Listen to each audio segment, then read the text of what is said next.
Well, I just want to say hi and hello. Thank you so much, Seahawks, for jumping in and joining us today as we honor the life and legacy of Dr. Martin Luther King Jr.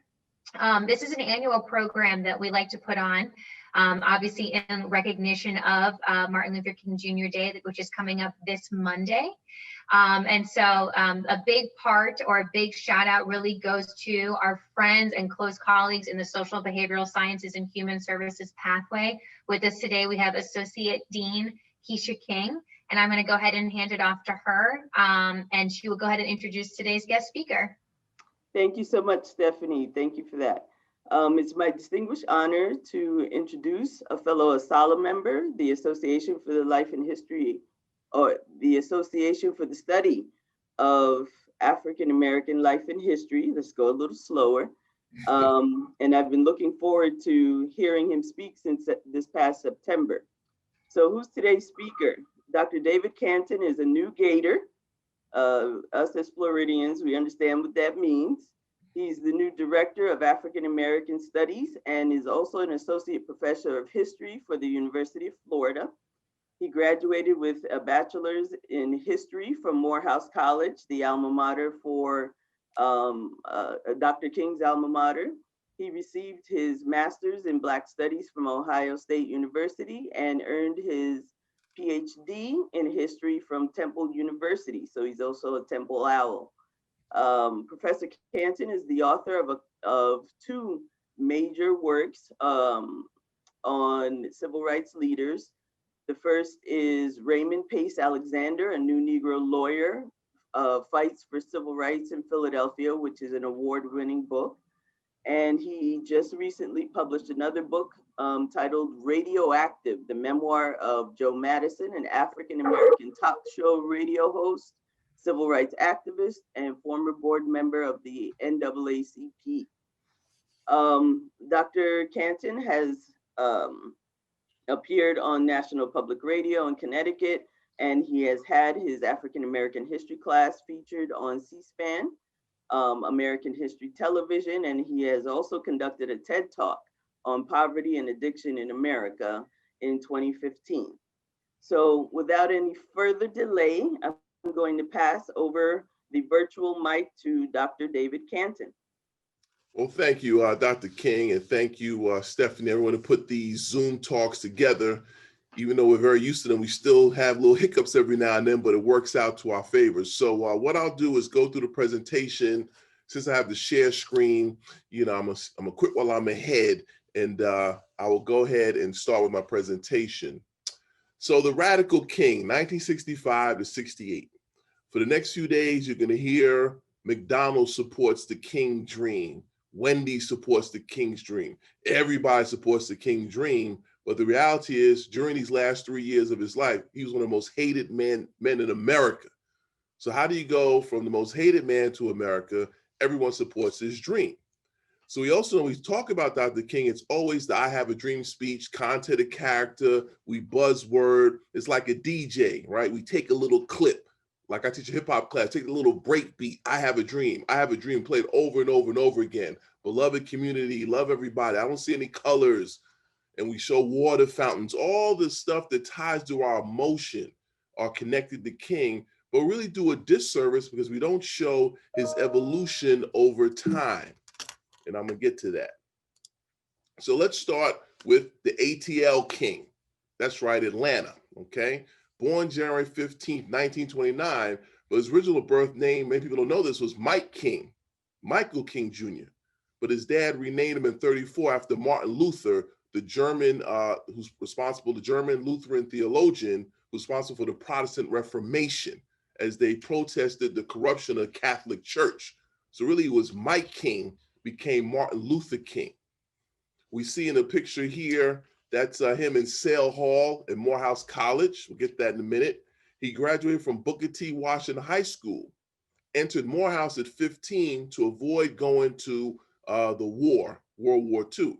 So if a lot of precocious, young, smart African-American male high school students, they shifted them early into HBCUs to avoid going into World War II, because at that time we had the draft.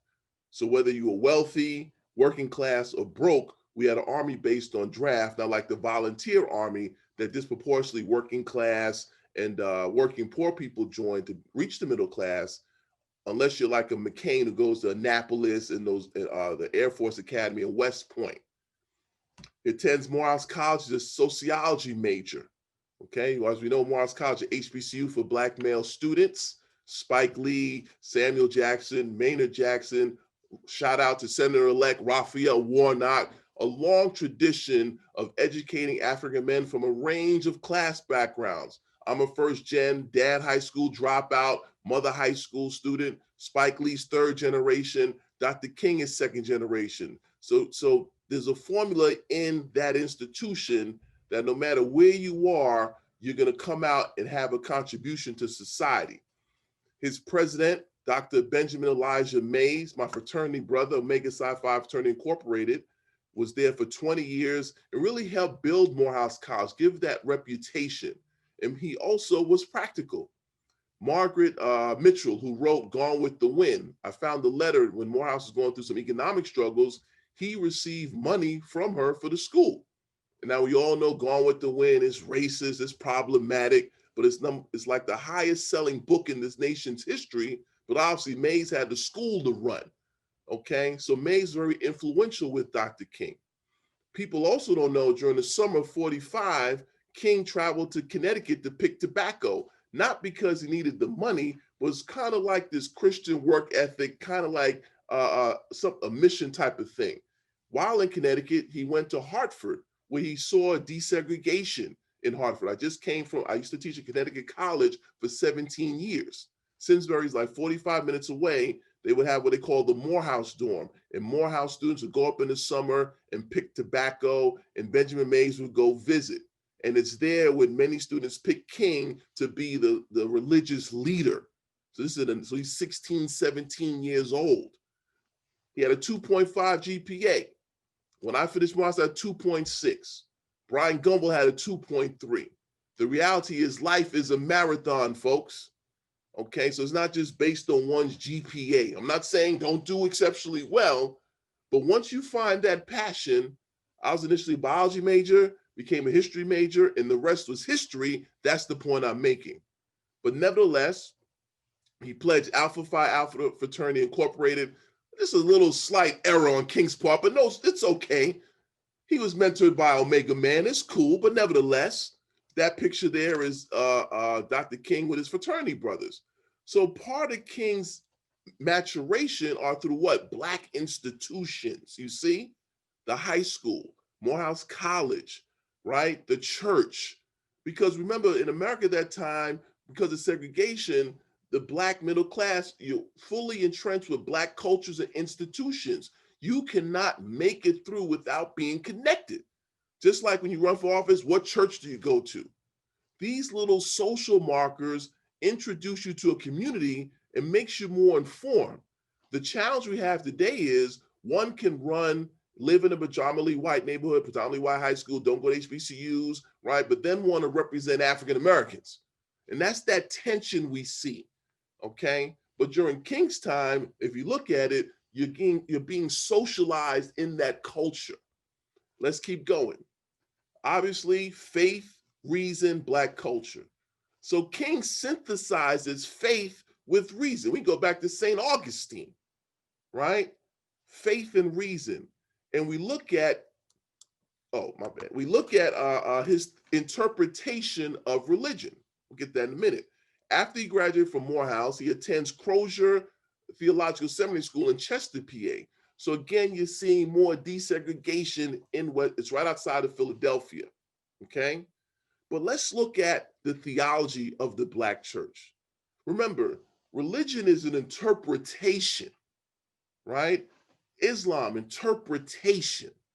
Frederick Douglass, I'm sorry, I missed out S in his name, I apologize, had this famous quote that I'm gonna read word for word. He talks about Christianity of the land and Christianity of Christ. And this is from Life of an American Slave. What I have said respecting and against religion, I mean strictly to apply to the slave-holding religion of this land, and with no possible reference to Christianity proper, For between the Christianity of this land and the Christianity of Christ, I recognize the widest possible difference, so wide that to receive one as good, pure, and holy is of necessity, to reject the other as bad, corrupt, and wicked. To be the friend of one is of necessity, to be the enemy of the other. I love the pure, peaceable, and impartial Christianity. I therefore hate the corrupt, slaveholding, woman whipping, cradle plundering, partial, and hypocritical Christianity of this land. So this Christianity of Christ, pure, peaceable Christianity of this land, hate, corrupt, slaveholding, women whipping. Same Bible, but interpretation. At the root of Black theology is Christianity of Christ, right? When you speak to people like, we'll get to Howard Thurman, there's no evidence of Jesus running to the rich people saying, listen, let's get richer. I have a Ponzi scheme. Let's make more money, Roman Empire. Let's get paid even more. There's no data of that. There's no evidence.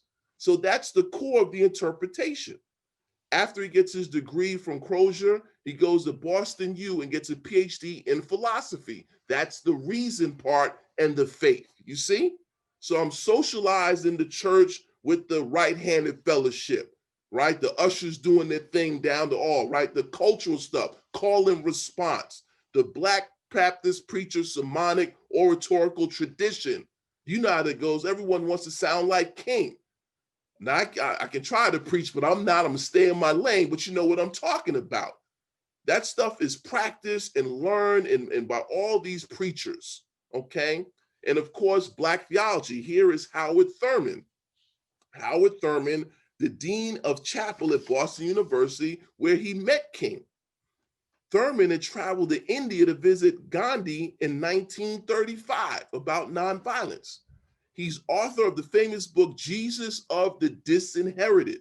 And here's a quote: Jesus rejected hatred because he saw that hatred meant death to the mind, death to the spirit, and death to the communion with his Father. Jesus, he affirmed life, and hatred was the great denial. This is the core of African-American theology. This is the core of King's theology. Benjamin Mays, Howard Thurman, Frederick Douglass. These are the ushers and the ushers in the church, helping, right? Giving food, clothing the naked. This is the core, critiquing society, not this prosperity, get paid, get a BMW. This is the core of the social gospel, right? Taking the words, that interpretation, applying them to society. So we know if that was the foundation of the civil rights movement from 55, Montgomery bus boycott, to 65, the signing of the Voting Rights Act, right? We know it was in the South, fighting Jim Crow. We know the power of respectability politics. We talk about Rosa Parks and Claudette Colvin, right? The 15-year-old single pregnant woman that got thrown off the bus, but because of pragmatism, Rosa Parks, married, respectable, but also keep in mind, she was an activist. Decades before the Montgomery bus boycott, she was fighting sexual assault of Reese Taylor in Alabama. So we want a fuller critical interpretation of the civil rights movement and not tied to American exceptionalism or liberalism. That slavery was a blip, segregation was an accident, was an aberration. No, it's part of a system. So King knew in the South during the Cold War, you cannot talk about universal health care, structures, redesigning American values, because the premise was American values were perfect. Capitalism, individualism. There's a little blips, segregation, this thing called lynching, but at the core, there's nothing wrong with capitalism, period. So he couldn't bring that up because why? The Red Scare. And King had to get rid of many people like Jack Odell. He was a Black radical. Du Bois left the country, Paul Robeson, and others. So he had to be real practical. So Stanley Levinson was one he's able to advise, who was like a Jewish American progressive. But during that time, you have to fight the Jim Crow, right? Segregation, higher education. In other words, you can't make a radical critique on King's level on the national stage. So therefore, from 55 to 65, that was the struggle we all know about. Highlighted with August 28th, 1963, the March on Washington for Jobs and Justice. You see, we take that out because people saw economic inequality. You see what I mean? Because the argument is that people were not working. The March for Jobs and Freedom is left out. That's the full correct title. So people like Josephine Baker spoke, right? And others, John Lewis, rest in peace, who was part of the Student Nonviolent Coordinating Committee. They said, listen, John, you got to tone that speech down because he was going hard on the federal government that was not doing enough to protect civil rights workers.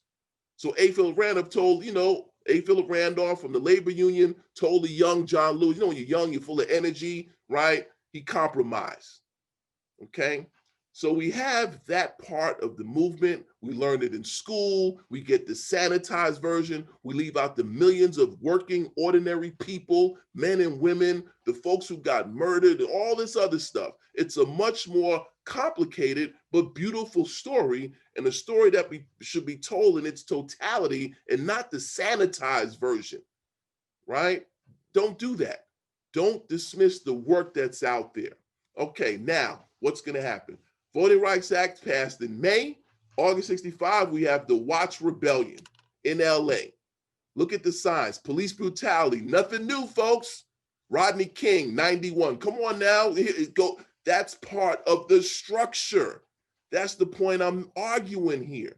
1,000 rioting, the same headline we can put in 92, okay? King's on vacation, Jamaica. He flies to LA, gives a speech, and he's booed. Boo Dr. King, because the argument was in LA, I could ride in the front of the bus. That's not a problem. It's these police. I can't get a job. I live in bad housing. How does all this preaching, all this Christian stuff, or that interpretation of nonviolence, how I'm gonna defend myself from the police, doesn't work in LA? And that shook King. Remember, King is God. Okay? King is like perfect. So he realized he has to change the game. There's a northern part. Remember, blacks moved to the north after World War II, LA, New York, Detroit, Chicago, Pittsburgh, but they're hemmed in bad segregated housing, lead paint, asbestos. We didn't know at the time, okay? Okay, so now King gets involved he's with the Southern Christian Leadership Council. They go to Chicago. Richard Daley, mayor 20 years, straight corrupt. We're talking about spoils politics. A lot of Irish people get their jobs. There's no civil service exam. As long as you put votes in, he'll hook you up with a little service job. You can't even read. Runs a corrupt system in Chicago. Yes, he's Democrat, but treats politics as a plantation. Few black people get a few goods, hook up your frat brother, and that's it. But there's not a trickle down. That's the system, okay? So we see in Chicago, he goes to end slums. Here's pictures there. Look at the white resistance in Chicago. He goes to Cicero. If you watch Eyes on the Prize, they said we never felt racism of this level till we went to Cicero. So racism is a national, institutional, structural issue. We have to shift from it being clan, feelings. It's a system, okay? Last Wednesday, I know you didn't storm the White House or the Capitol, but you vote for policies that do what? Maintain the system. Dirty water in Flint, lack of support public education, no support of infrastructure to improve broadband. Many folks on this line know people whose system's buffering because we don't have towers in rural Florida. You see? Policy, folks, not personality. Next, we have healthcare. Now, COVID-19 has done what? Has exposed the health gap that Black scholars have been talking about for years. In other words, when Black people speak, most people don't listen. That's the problem.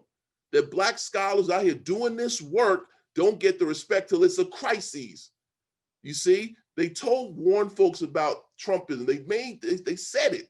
But now what happens? Years later, we're sorry. This pattern has to stop. Racism is not made up. This is based on history of experience and data and evidence. Okay, so we have to, as a nation, understand that. Whether it's sexism, homophobia, folks aren't making stuff up. I'm not going out my way to make the world hard. It's hard enough. I don't need to lie. It's all in the data. Let's look at healthcare. So now King is in Chicago. He moves into public housing. Daley's real slick. He painted it up, cleaned it up. You see what problem, Dr. King, right?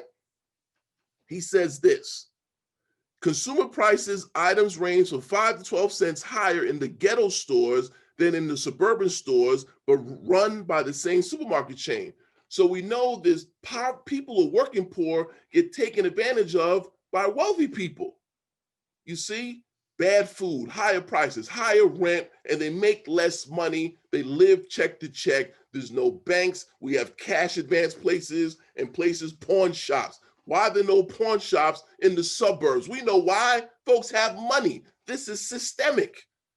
Let's look at healthcare. He's in Cleveland, April 66. He says this: we are concerned about the constant use of federal funds to support this most notorious expression of segregation. Of all the forms of inequality, injustice in health is the most shocking and the most inhumane because it often results in physical death. You got the COVID numbers. I don't need to go any further than that. No low-wage job, no health care, low wages. You can't see a doctor every year. You don't have money for breast exams, hypertension, low access to good quality. You see this, you know how all these systems work.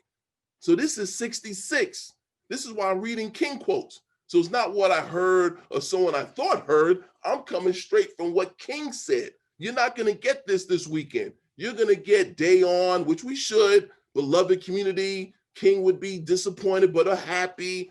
No, he'll be angry because this doesn't make any sense. You still don't have healthcare, everybody? No. What's the problem? Hasn't COVID taught this country enough? Probably not, because we know, we'll get into capitalism in a minute, pharmaceutical companies and all these other industries that profit off you being unhealthy. Now, this is another quote from a doctor at the time period in Cleveland Call Post. There is scarcely a hospital in the North or South that does not overtly or covertly discriminate against Negroes. County medical societies, especially in the South, have discriminated in admitting qualified Negro doctors. So this whole Black fear of the vaccine is rooted in history. It's not made up.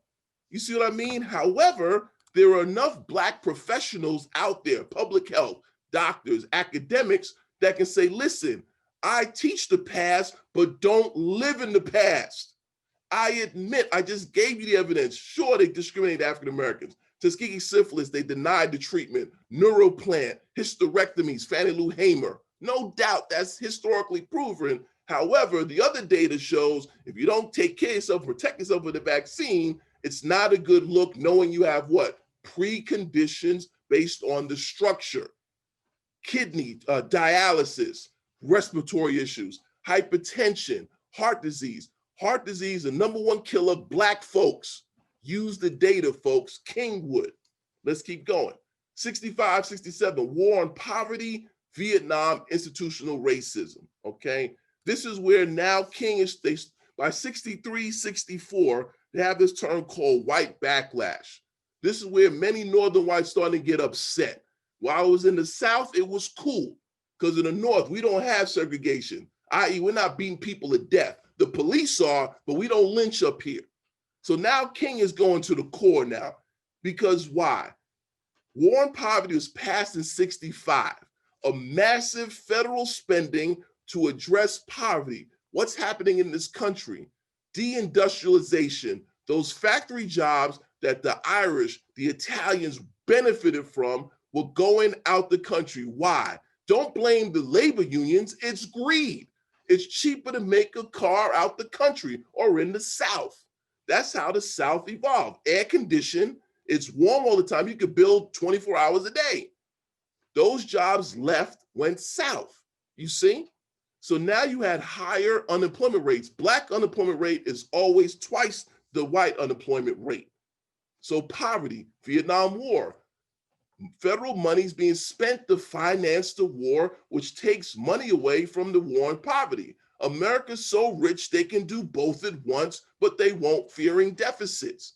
But there's never a deficit to fund the war that really shouldn't have occurred. And that's where King had enough. So he gave his famous speech, Riverside Church, April 4th, 67. Many of his top lieutenants like, yo, King, don't get into that anti-war stuff. But King says what? I'm a man of faith. My moral conscience, I have to say it. Black and brown people, see the picture there, are in the front lines, infantry. Why? Because they do it based on your scores, all this other stuff, right? The West Point guys are in the back. Annapolis, they're in the back directing orders. Those guys are in the front catching those bullets and then coming back to VA hospitals that discriminate. So he had enough of this, okay? In 67, he has this book that come out that says, where do we go from here, chaos or community? And I'm gonna read some quotes from this book to really show you what made King one of the most hated men in America. On systematic oppression, of the good things in life, he has approximately 1/2 of whites. Of the bad, he has twice those of whites. Thus, half of all Negroes live in substandard housing, and Negroes have half the income of whites. When we turn to the negative experiences of life, the Negro has a double share. There are twice as many unemployed. The rate of infant mortality among Negroes is double that of white. And it still exists today, regardless of class. Middle-class Black women have still a high infant mortality than middle-class white women. And these sisters got health care, good jobs. Racism is a public health issue. Microaggressions, worried if your son's gonna come home, stress at the job, all that piles up. Working all day, I'm gonna stop at McDonald's, Five Guys, no time to cook. Let's keep going. Memphis Strike, okay? Two black men died in a truck. They were eating lunch, the truck caved, they murdered them. These black men were making, I don't know, pennies on the dollar. So the whole city goes on strike. King goes to Memphis because we see economic justice. You see, there's a problem. Poverty, like COVID-19, does not discriminate. People don't realize there are twice the number of poor whites than poor Blacks in this country, 20 million to 10 million. But we racialize poverty. But King didn't. He understood poverty. So he creates the Poor People's March. Here we go. In other words, we're gonna go to DC, set up a camp, set up a camp until we get what's ours. Okay? Affirmative action. You hear people, King would not support affirmative action. He believes in self-help. Incorrect. Here's a quote from the book. A society that has done something special against the Negro for hundreds of years must now do something special for him in order to equip him to compete on a just and equal basis. King would support affirmative action. You see, when you pull from the readings and don't make stuff up or allow people to define him for you, you control the narrative. So once you get that book, keep that thing in your back pocket. Like King kept Jesus the Disinherited, he kept Howard Thurman's book in his pocket. Let that be your go-to guide, not the internet, not Instagram, not your friend. Just bust that book out on folks with these quotes. So let's say radical King. Why do I say radical? This is the problem of American politics. Look at these policies. Why is guaranteed income radical? Economic Bill of Rights. Why is addressing poverty a radical position? Universal health care, affordable housing, equity, not just equality. We all have equal access to schools, but we know the schools aren't equal because why? They're funded based on property, you see? And the federal government does not have to create the funds to make it equal. Because according to a case in 1974, Rodriguez versus San Antonio, I forgot the exact name of the case, because it's not in the Constitution, the federal government does not have to equalize funding in school districts. Decrease military spending, infrastructure, broadband, public transportation, human rights. Why are these viewed as radical positions? You see, that doesn't make any sense, okay? When we say guaranteed income, what did King realize? In capitalism, there's no such thing as full employment. Full employment in this country is 4% unemployment. Folks are just not gonna work. So a guaranteed income says you get a threshold number so you can still be a human being. Donate to your church, donate to your clubs, still feel like an adult. You're not begging. You're gonna buy clothes. Well, why work all day? Well, then you quit your $200,000 a year job and you work for guaranteed income and stay home. If that's your choice, that's America. That's what he realized. So let's look at some of these quotes and I'll end there. This is King talking. Radical King. You're not going to get this. Look at all the commercials. You'll see you're going to get colorblind and hands with different colors and love, and emotion. That's fine and all, but we're talking about a system that he recognized 50 years ago that needed to be transformed, not reformed, transformed. We can't go back to the normal. That's what got us here. Low taxes, police brutality, sexism, you see, racism. Here we go. The solution to poverty is to abolish it directly. By now, widely discussed measure, the guaranteed income. People in capitalism, there's going to be folks who are not going to work at different times in the economy. COVID-19, these little penny checks, you see, it's just going to happen. That's capitalism. 4% unemployment is considered full employment. That means 4% of people are not working, and we're just counting folks who apply for unemployment. Let's keep going. Call it democracy or call it democratic socialism, but there must be a better distribution of wealth with this country for all God's children. We have 640 billionaires in this country, 6, 7, 8 million millionaires. We have the largest wealth gap between any industrialized nation. America is a developing industrialized nation, according to Noam Chomsky. When you put our numbers up to other industrialized nations, we are so behind in statistics. Now, if you unbreak for class, the 1%, they probably going off the charts, but for the average person who works, Germany, Canada, Sweden, these other places have an overall better standard of living. Why? High taxation, safety net. You see, because the reality is out of 10, I call it the 262 thesis. Out of 10 people, 2 are going to be exceptional, 6 are here, and 2 are going to struggle. You see, we have to close that gap. I don't care what you call it. That's the problem.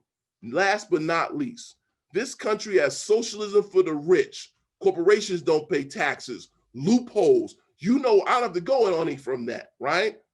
Sports, they share revenue in the major revenue sports. Share revenue, that's socialism. Because if they didn't share the revenue, small market teams will not exist. But when it comes to us, we say distribute the wealth or make it more equitable. That's socialism. Come on now, take folks to task. That's Dr. King. Socialism for the rich, rugged individualism for the poor. The reality is what I tell my students all the time, you go to college to become more dependent on government. Housing tax break, access to more income, more ways to what? Do your taxes, right? The wealthy, socialism for the rich, depend more on the government than poor people. But they've convinced you that it's poor people milking the system. That's totally wrong. And this is what made King radical. But let's say this isn't a radical position. This should be the position where we start and move forward from there. And I'll stop.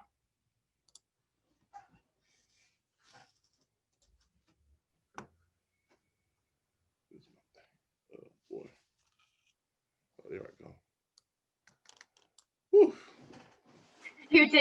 Gotta take a quick breath, huh, Dr. Canton? Yeah, I start that preaching. I can't stop. Listen, that's what you're here to do. So we really appreciate you sharing. I don't know if any of the students that are logged in, if you do have questions, you are welcome, of course, to utilize the chat function right now in order to ask your question. We also do encourage you, you're welcome to unmute and also ask a question to Dr. Canton if you have like any inquiries or follow-up regarding the presentation, and again, the outline of the dates, like what all of these initiatives were about, and again, as Dr. Canton is pointing out, not so different than some of the things that we've been seeing literally just within this past year. So it's all still sadly very relevant. And so the question always becomes, what is it that we can do as active participants? And I know Dr. Canton specifically mentioned Martin Luther King's vision in terms of how we would be upset or how we'd be angry in terms of, like, again, that misinterpretation as to what is still going on, but that the service piece, that is something that's always still been very relevant and something that the college has always been behind. And so just in case, like I said, we'll give a couple minutes just in case anybody has questions. But one of the things that I did want to specifically mention that we've typically done, obviously, through Student Life, our service initiatives. And in light of what's going on right now in the country and because of the pandemic, that option was not available this time around. But it has been something that the college has absolutely been behind it in light of the unparalleled contributions to social justice from Dr. Martin Luther King Jr. And so just to give you all a brief history, literally just within the past 6 years, the college has donated over $850,000 towards service initiatives on MLK Day. And obviously, in light of state funding and budget cuts at the state level, funding was not available this year. But the one thing that I wanted to say is, because we have had students reach out constantly about still volunteering opportunities, those still exist also virtually. So I do want to encourage you. We have a lot of community partners the college works with, that Student Life particularly works with, All for the Good, AmeriCorps, Hands on Broward, the YWCA, even the Sun Sentinel, so a local newspaper. So a lot of different organizations that do constantly reach out, and they are offering opportunities in terms of volunteerism, both in person and virtually, and specifically things that they are offering that are up and coming this Monday, January 18th. So I just want to make sure that you all know those opportunities still exist. And if you have a heart for service, I would really, really encourage you to look into those, like I said, presently right now, because they'll probably be going on starting from tomorrow all the way through Monday. So like I said, just a little bit of information that we wanted to pass on. We did have a question, Dr. Canton, the student wrote, so if you're willing to address. It says, what can we do as a youth to help specifically with some of the issues that you mentioned in your presentation? That's a great question. I've been in higher ed for 20 years, and we talk about, developing a culture of giving at HBCUs. And I think this Messiah complex, we're all waiting for that $1 million check. Well, it's not coming for most of us. So you give me $1 more, I'm taking it. Give me $1 UF, I'm taking it. So as a youth, when you do the reform, the social stuff, but reform and transform, two things at once. Ask yourself, why folks don't have food in this country? While you're helping think that out, right? See what I mean, right? Why? The question is, why am I here giving out food? Why they have no home? So that's the reform. That's the helping. The transform is, what can I do to get to that? That's policy. Policy is linked to registering to voting and vote. Look at what happened in Georgia. Florida, let's be honest, people get mad, but the demographers know the data. If you want to get involved with Stacey Abrams, you have to wait for her. You can do it. At your age. Get involved, you register, you go local, you do what you have to do, you knock on doors. The map's made out. But also understand this is a system. It's not overnight. There's going to be bumps in the road, but you got to persist. And that's what youth can do. Like my guy, Joe Madison, says, what are you going to do about it? Everybody can do something. If it means registering 3 people, you've done something. But you don't have to wait to be a billionaire. You don't have to wait till you're this, wait. By the time you're waiting, you look up, nothing gets done. So we have to fight that apathy, that cynicism, and use history to think, wow, folks have come a long way, but that's through struggle. No one gives you any power, doesn't concede anything without struggle. That's Frederick Douglass. There's no place in this country's history where a president woke up and said, wow, my bad, I'm gonna help Black people. It doesn't work that way. It's pressure. Oh, I'm gonna help women today. No, it doesn't work that way. Pressure. I'm gonna help the LGBTQ. No, pressure.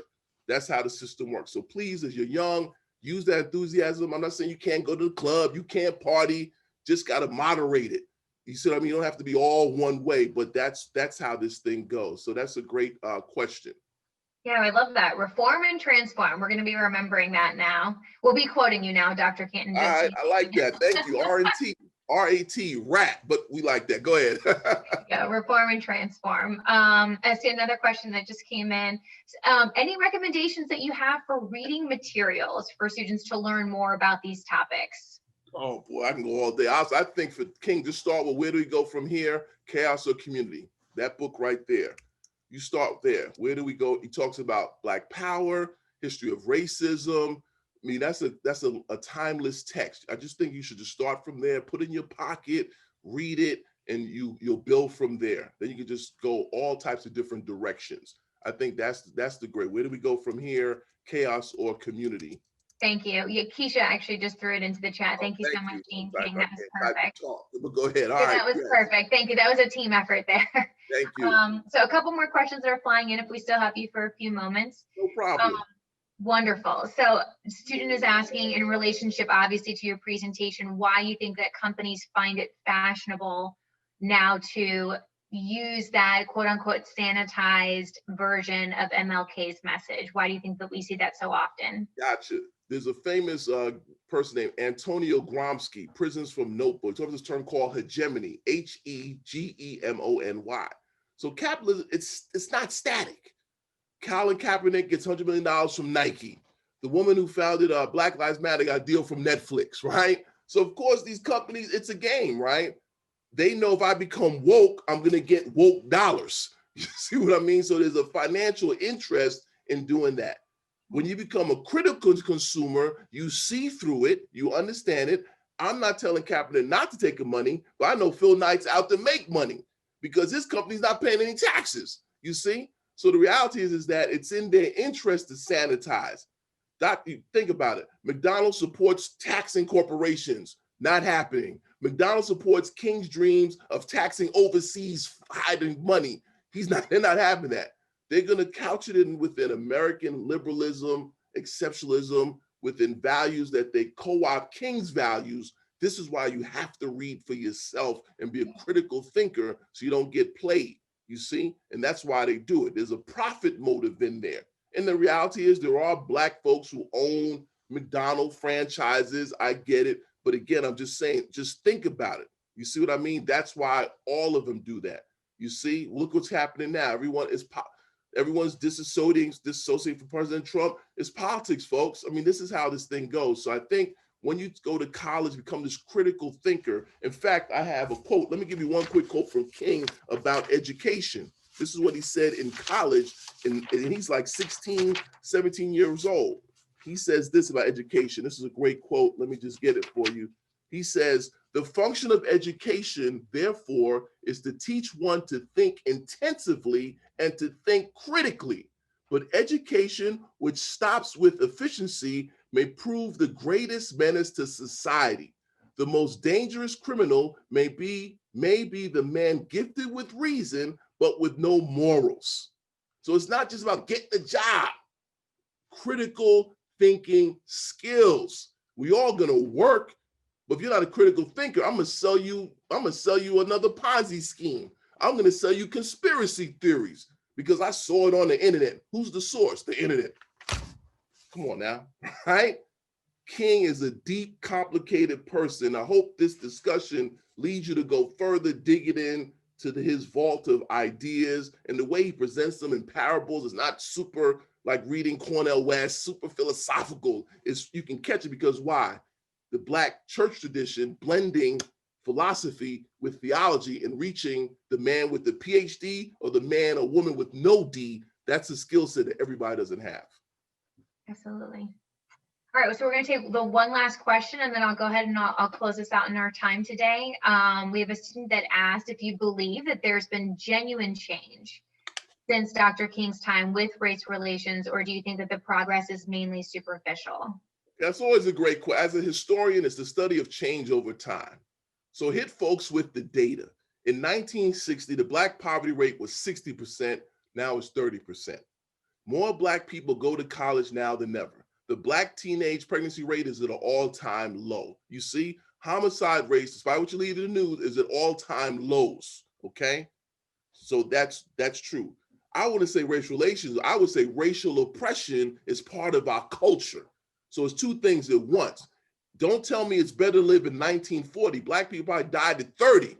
You know, we live longer now. So there is progress, but it's through struggle. And just because I say there's progress doesn't mean there's no racism. So that's why I say racial oppression, not race relations. Racial relations on the premise of getting along with people, and which is nice, but it's a system. You see what I'm saying? So yes, there's been, look at the data, use the numbers.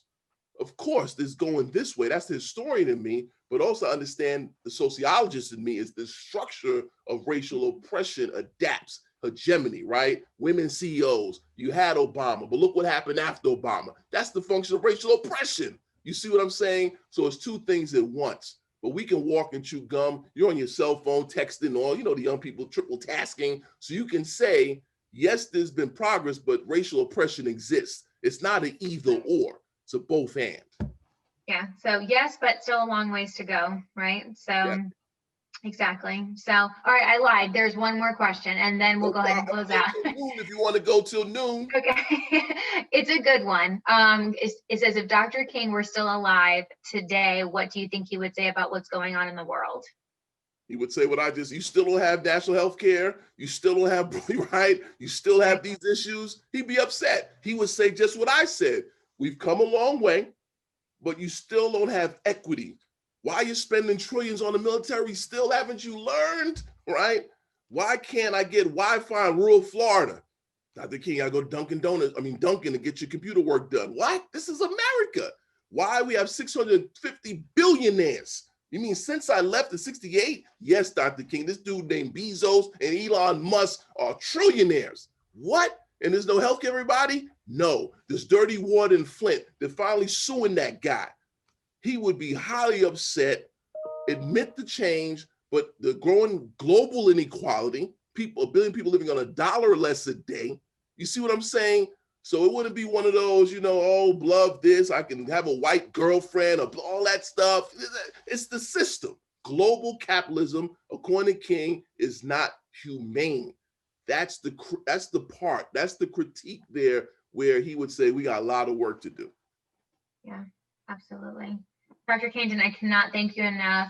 Dean King, cannot thank you enough so much for putting this program together, for spending time with our students today.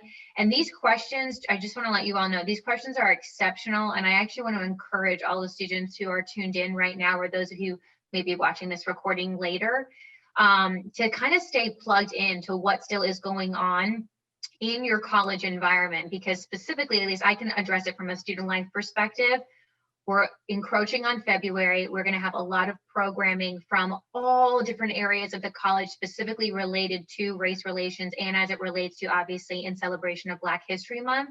And we are continuing a trend of highlighting social justice issues that are happening literally in our backyard. So not things that are just happening nationwide, but dialing that all the way down to what is happening in the South Florida community. And so, like I said, I just want to encourage you all, those of you who are clearly very passionate about this, those things are up and coming. So stay tuned and keep a lookout for them, because there are still opportunities for you to learn more as you're asking, what else can we read? What else can we watch? There are a lot of things that are up and coming over the next few months in this spring semester. So stay tuned, and thank you so much for joining us today. And again, once again, Dr. Canton and Dean King, thank you so much for helping us put this program together. We're wishing you all very well and staying safe and have a beautiful weekend. Thank you so much. Have a great weekend, great semester. Enjoyed it.